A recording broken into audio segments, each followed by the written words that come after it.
फिर से स्वागत है मेरे चैनल पर। मैं हूं राज और आप देख रहे हैं हाईवे 33। तो दोस्तों, आज की जो कहानी है ये शत्रुघ्न ऑटो चालक की है और ये दिल्ली में रहते हैं। दिल्ली के जमुना पार में भजनपुरा के सामने इनका घर है, कहीं कॉलोनी में। तो इनकी कहानी में जाने से पहले दोस्तों हमारे चैनल को सब्सक्राइब करो, लाइक करो, शेयर करो। तो चलते हैं इनकी कहानी में।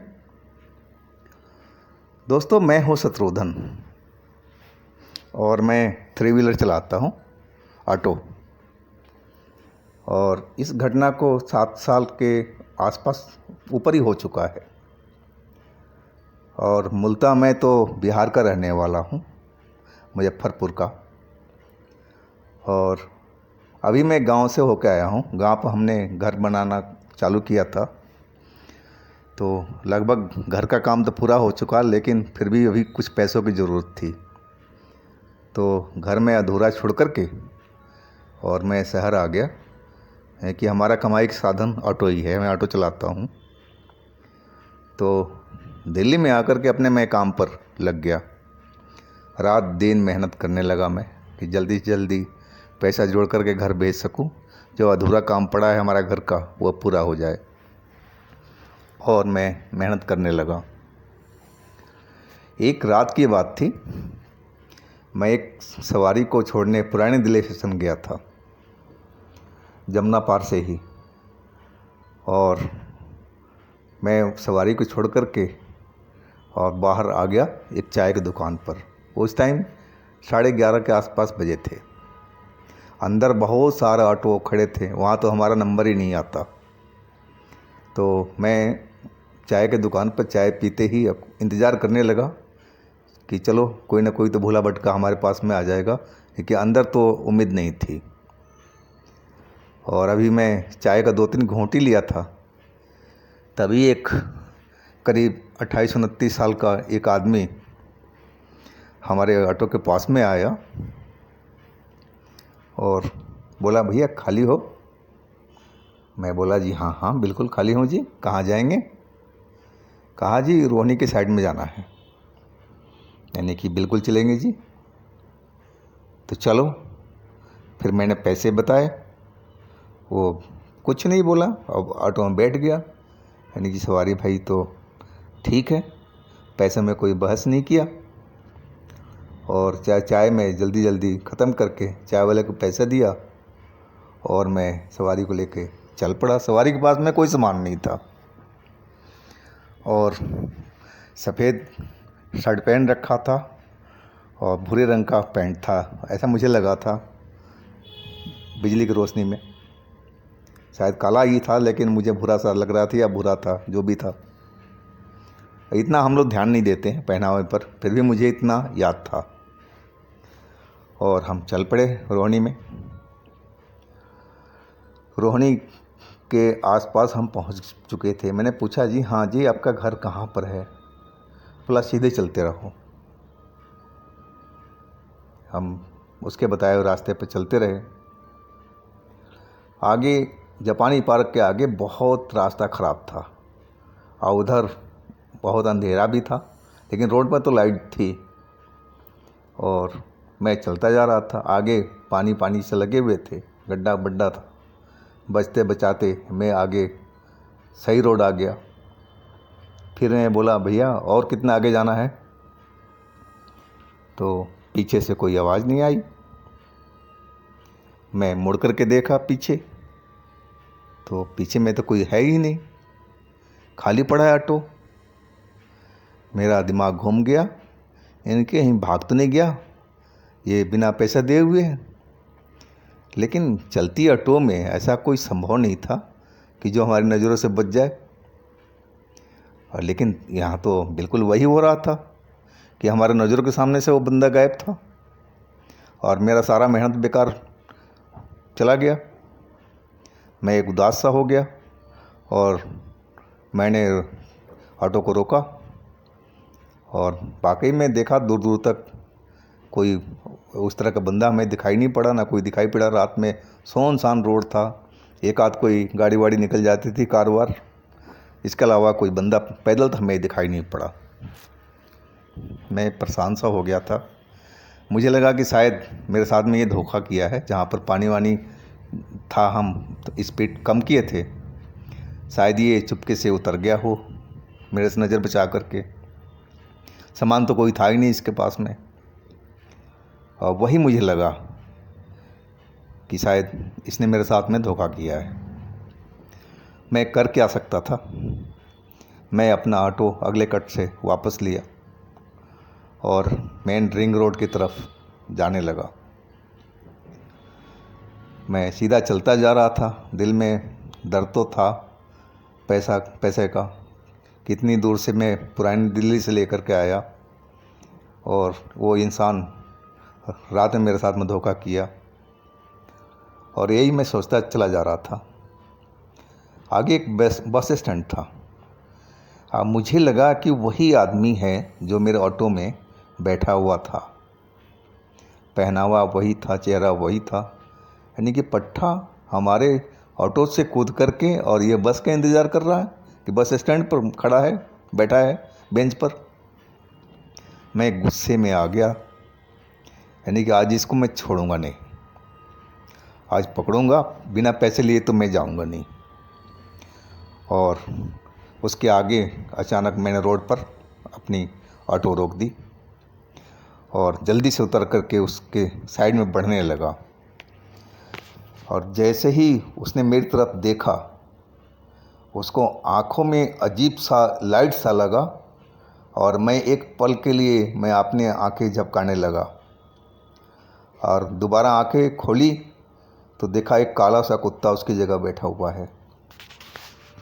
अब मैं जहाँ था मेरे पैर वहीं रुक गए, पूरा शरीर में ठंडी लहर सी दौड़ गई और हाथ पैर कांपने लगे। और मैं सोच भी नहीं पा रहा था कि मेरे आँखों के सामने क्या हुआ। ये अभी तो वो लड़का बैठा था जो हमारे ऑटो में से गायब था, और अभी एक कुत्ता बैठा हुआ है, और वो भी खूंखार नज़रों से मेरी तरफ देख रहा था। लाल लाल आँखें और जीभ लटकाए हाँफ रहा था और मेरी तरफ देख रहा था। शायद मुझ पर हमला करने की कोशिश में था वो। और जब तक मैं संभलता और पीछे अपने ऑटो की तरफ भागता, तब तक तो उसने मेरा आकर के पैर पकड़ लिया और मैं नीचे गिर पड़ा। पैर पकड़ करके वो पैर को खींच दिया, मैं नीचे गिर पड़ा और मैं ज़ोर से चिल्लाया। और तभी अचानक एक हेडलाइट हमारी ऑटो की तरफ बढ़ती हुई नज़र आई और थोड़ा सा पीछे आकर के रुक गई, और कोई कार में चिल्लाया, अरे ऑटो वाला भैया, ऑटो वाला भैया। मैं समझ गया कि शायद किसी को ऑटो चाहिए, लेकिन मैं तो खुद जंजाल में फंसा हुआ था। और तभी मुझे लगा कि मेरा पैर कुत्ते ने छोड़ दिया है, और देखा तो वाकई में कुत्ता तो था ही नहीं वहाँ पर। मेरे साथ में क्या हो रहा था मेरे को खुद समझ में नहीं आ रहा था। पहले वो इंसान से कुत्ता बन गया, कुत्ता भी अब गायब हो चुका था। अब मुझे डर के मारे बुरा हाल था। मैंने कुछ जवाब नहीं दिया कार वाले को, तो कार वाला उतर कर के गेट खुला और कार वाला सीधा हमारे ऑटो की तरफ आ गया और झांक कर देखने लगा और चिल्लाने भी लगा। मेरे स्टैंड के साइड में उसने देखा नहीं था। तब तक मैं उठ के खड़ा हो गया था और फिर वो मुड़कर स्टैंड पर देखा, बोला, आपकी ऑटो है? मेरे मुंह से सही ढंग से आवाज़ नहीं निकल पा रही थी, इतना मैं डरा हुआ था। तो मैंने सर हिला दिया, मतलब हाँ है। बोले, भैया एक सवारी को छोड़ना है रेलवे स्टेशन नई दिल्ली, जाओगे आप? मैं सर हिला दिया कि हाँ बिल्कुल जाएंगे जी। तो भैया मेरे पीछे पीछे आ जाओ, बगल में ही मेरा घर है और मेरे मामा जी को ट्रेन पकड़ना है, प्लीज़ जल्दी से आ जाओ। मैं सर हिला दिया कि हाँ जी। शायद अच्छे पैसे वाली सवारी थी, और क्या करें अब, सब कुछ भूल करके मैं, यानी कि यहाँ से जल्दी से निकलो, नहीं तो ये तो जगह ठीक नहीं है, अभी पता नहीं क्या मेरे साथ में हो। और मैं उस कार के पीछे लग गया और सोचता जा रहा था कि आज मेरे साथ में कैसे कैसे क्या हुआ, क्या ये दोनों सवारी हमारी भूत थी क्या? ये दोनों नहीं, एक दूसरा तो कुत्ता था, ये तो कुत्ता भी भूत था और वो जो पुरानी दिल्ली से बैठा था वो भी भूत था। कहीं ये कार वाला तो भूत नहीं निकलेगा? मैं कुछ कह नहीं सकता था, मैं डरा हुआ था। मैं भगवान का नाम लेता हुआ और कार के पीछे चला जा रहा था। उस कार वाले का बड़ा सा घर था। तब जाकर के मेरे मन में थोड़ा शांति मिली कि चलो भाई, असली सवारी है, कोई भूत प्रेत नहीं है। और वाकई में उसके मामा जी थे, बुजुर्ग थे, और ऑटो में आके बिठाया वो, और हम वहाँ से लेके नई दिल्ली की तरफ चल पड़े। उनको छोड़ कर के और मैं अपने घर को सीधा आ गया। एक कि मेरा शरीर सारा दर्द कर रहा था और लग रहा था कि बुखार आ चुका है। और मैं घर पर आकर के, घर पर मैं अकेले था, भाड़े का कमरा था, सारे परिवार तो गांव में रहते थे, तो मैं खाट पर सो गया। और सुबह जब नींद खुली 10 बजे के आसपास, तो वैसे ही मेरे सारे शरीर में दर्द हो रहा था और लग रहा था कि बिल्कुल बुखार चढ़ा हुआ है। और जहाँ कुत्ते ने मेरी टांग पकड़ी थी वहाँ पर जलन सी हो रही थी। मैंने देखा तो वहाँ पर लाल लाल से निशान सा पड़ा हुआ था। अब मैंने एक बार डॉक्टर को दिखाने की सोची और मैं एक डॉक्टर था वहाँ पर पास में, उसके पास जाने लगा। लेकिन मन में सोचा क्या बोलूँगा इसको कि भूत ने कुत्ता बन के काटा है या मेरा पैर पकड़ा है, तो डॉक्टर भी मुझ पर हंसेगा कि आज के ज़माने में और कैसी कैसी बात कर रहा है ये आदमी।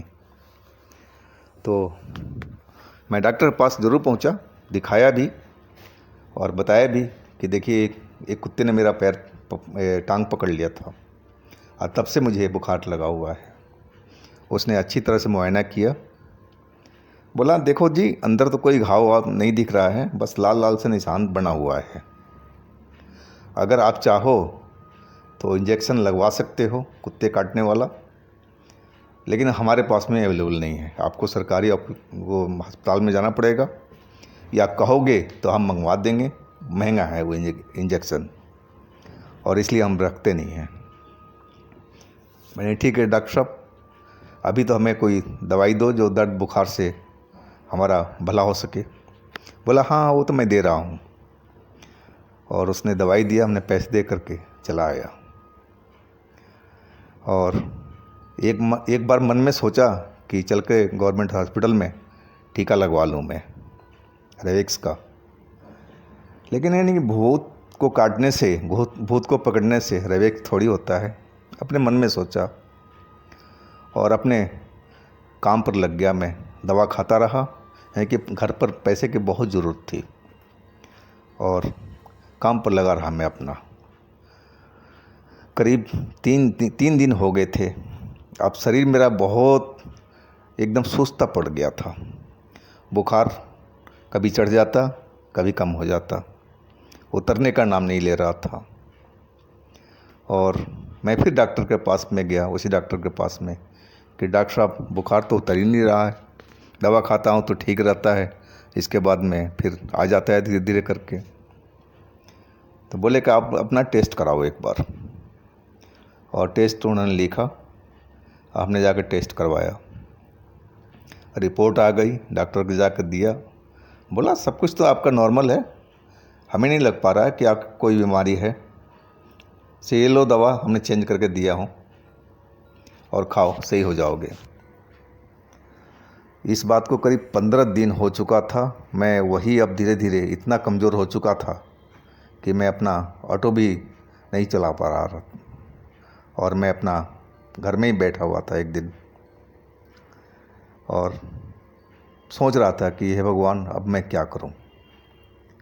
घर वालों से फ़ोन पर बात होता था, मैं बोल रखा था कि मेरा तबीयत ख़राब हो गया है, और ये सब बातें नहीं बताई कि घर वाले और परेशान हो जाएंगे। मन उदास सा था और मैं बाहर की तरफ चलो घूम फिर के थोड़ा सा आते हैं, शायद तबीयत फ्रेश हो जाए। मैं चलता जा रहा था। मेन रोड के आसपास में एक मंदिर था और मैं पता नहीं क्यों मेरे मन में लगा कि चलो आज मंदिर में माथा टेका जाए। मेरे दिल में आ गया था कि चलो इससे मेरा कुछ भला हो जाए। बजरंगबली की और शिव जी का मंदिर था, वो छोटा सा ही मंदिर था। और मैं जा कर के अंदर और भगवान को प्रणाम किया और बजरंगबली को भी, और पुजारी जी से मैं चनामृत भी लिया और प्रसाद भी। अब मैं मंदिर के बाहर बैठ गया। बहुत मेरे मन को शांति मिली। मुझे लगा कि मेरा आधा दुख तो दूर हो चुका है और शरीर में लगा कि हाँ, जान लौट रही है। अब मैं सुबह शाम भगवान के पास में आने लगा। एक तो शाम को आरती होती थी, उस टाइम में आ जाता था, और सुबह में जब भी आँख खुलती मैं नहा धो करके भगवान को दर्शन करने लगा। मेरी डेली का दिनचर्या ये हो गया था और 3 दिन के बाद ही मेरा तबीयत बिल्कुल सही हो चुका था और मैं अपना ऑटो फिर चलाने लगा। कोई दवा नहीं लिया उसके बाद से मैं, और ना कोई कुत्ते वाला इंजेक्शन लगवाया, और मैं बिल्कुल सही हो चुका था। और उस घड़ी से मैं अपना नियम बना रखा हूँ कि सुबह नहा धो करके अब मंदिर तो एक बार, चाहे कोई भी मंदिर हो, मैं जाकर दर्शन ज़रूर करता हूँ। और जहाँ मौका मिलता है शाम के टाइम में, आरती का टाइम, तो मैं उस आरती में ज़रूर शामिल होता हूँ। मैं अपना दिनचर्या ये बना रखा और इस बात को 7 साल से ऊपर हो चुके हैं और मैं बिल्कुल सही हूँ। मेरा गांव का घर बन चुका है और फिर भी मैं दिल्ली में रहता हूँ, आता जाता रहता हूँ और काम करता हूँ। ऑटो का ही हमारा काम है। तो दोस्तों, आज की कहानी हम यहीं समाप्त करते हैं और आशा करता हूँ कि कहानी आपको ये अच्छी लगी होगी। तो हमारे दोस्तों, हमारे चैनल को सब्सक्राइब कीजिए, लाइक कीजिए, शेयर कीजिए। और हाँ दोस्तों, इसके साथ में हमारा एक नया चैनल चल रहा है हाईवे नाइट के नाम से। लिंक मैं नीचे दे रखा हूँ, उस पर भी विजिट कर लीजिए। उसमें भी अच्छी अच्छी कहानी है और उसको भी आप सब्सक्राइब कीजिए, लाइक कीजिए। और हाँ दोस्तों, आपके पास भी कोई अपनी कहानी हो इस तरह की, कोई अपनी आप बीती, या आपके रिश्तेदारों में या दोस्तों में, तो हमें इंस्टाग्राम पर या व्हाट्सएप नंबर पर अपनी कहानी को शेयर कीजिए। हम आपकी कहानी बना करके आप दर्शकों तक ज़रूर दिखाएंगे। तो मिलते हैं एक नई कहानी के साथ में नए दिन में। आप लोग अपना बहुत बहुत ख्याल रखिए। भगवान आपको खुशी मंगल रखे। नमस्कार।